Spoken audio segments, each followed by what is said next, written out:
যারা ঋণ খেলাপি প্রার্থী রয়েছে, যারা দ্বৈত নাগরিকত্ব গ্রহণকারী প্রার্থী রয়েছে, তাদের মনোনয়ন অনতিবিলম্বে অবৈধ ঘোষণা করতে হবে। আপনারা নিশ্চয় জানেন যে ঋণ খেলাপির কারণে আমার দেশের মূল্যস্ফীতি হচ্ছে। আমার দেশের জনগণ ঠিকভাবে তারা দ্রব্যমূল্যের পাচ্ছে না এই ঋণ খেলাপির কারণে, এই মূল্যস্ফীতির কারণে। অথচ এই ধরনের ঋণ খেলাপিকারী ব্যক্তিরা তারা নাকি আজকে প্রার্থী হচ্ছে, তারা আবার প্রার্থী হচ্ছে, আবার বৈধতাও পাচ্ছে। লজ্জাজনক ব্যাপার। সেই সাথে বলতে চাই যে দেখুন, দ্বৈত নাগরিকত্ব আমরা যারা জুলাই গণঅভ্যুত্থানে আহত হয়েছি, আন্দোলন করেছি, নেতৃত্ব দিয়েছি, আমরা আমাদের তো দ্বৈত নাগরিকত্ব নেই।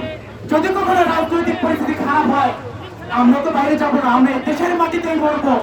আমার এই দেশে আমরা সংগ্রাম করেছি, আন্দোলন করেছি, আমরা দেশের মাটিতেই মরবো। কিন্তু যারা দ্বৈত নাগরিকত্ব নেয়, এরা কি করে? যখন সুসময় থাকে তারা দেশে এসে নির্বাচন করে, রাজনৈতিক নেতা বলে যায় এবং বিভিন্ন ধরনের কর্মকাণ্ড করে।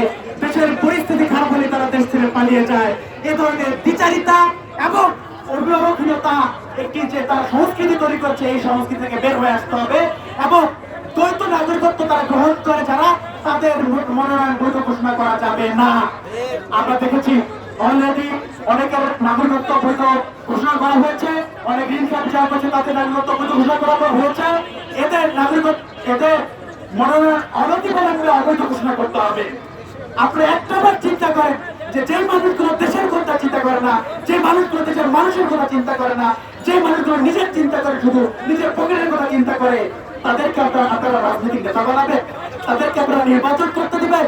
এই নেতারা তার তো ক্ষমতা আসার আগে হাজার হাজার কোটি টাকা ঋণ খেলাপি করেছে। তার ক্ষমতা আসলে আপনারা আমার টাকা ঋণ খেলাপি করবে, দেশের মাটি থেকে পাচার করে দিবে। সুতরাং আমরা আজকে এই জুলাই ঐক্যের এই আন্দোলন থেকে ধরে দিতে চাই যে যারা ঋণ খেলাপি প্রার্থী রয়েছে, যারা দ্বৈত নাগরিকত্ব গ্রহণকারী প্রার্থী রয়েছে, তাদের মনোনয়ন অনতিবিলম্বে অবৈধ ঘোষণা করতে হবে এবং সেই সাথে 14 দলের নির্বাচন থেকে তাদেরকে অবশ্যই বাইরে রাখতে হবে। এই কথা বলে আমি অসংখ্য বক্তব্য শেষ করছি। আমরা বুঝতে পারছি না সেনাবাহিনী কিসের পরী খেয়েছে। আমরা শুনেছি ছোটবেলা শুনে এখন এই সময় একটি নেশার কথা শুনে শয়তানের নিঃশ্বাস।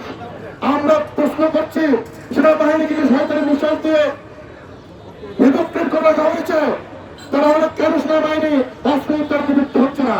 যদি অস্ত্র উদ্ধার ছাড়াই নির্বাচন হয়, তারা আমরা বলে রাখছি নির্বাচনের সুযোগে দুই দলের আন্দোলন সংগ্রাম এবং ভোটের রাজনীতির সুযোগে আমরা কিভাবে আশা করতে পারি, আমরা কিভাবে বিশ্বাস করতে পারি যে ওই স্নাইপাররা টার্গেট করে জুলাইকে হত্যা করবে না?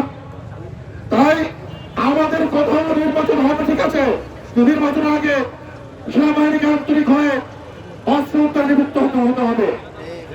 নির্বাচনের আগে অবশ্যই এই বিষয়ে আমাদের রাষ্ট্রকে এবং নির্বাচন কমিশন জবাব দিতে হবে কেন নির্বাচন কমিশন এই দ্বৈত নীতি অবলম্বন করছে।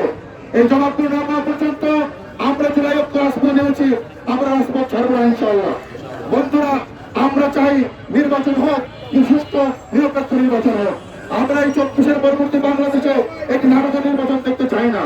আর সে কারণে আজকে আমরা রাজপথে দাবি নিয়ে এসেছি, আজকে নির্বাচন কমিশনের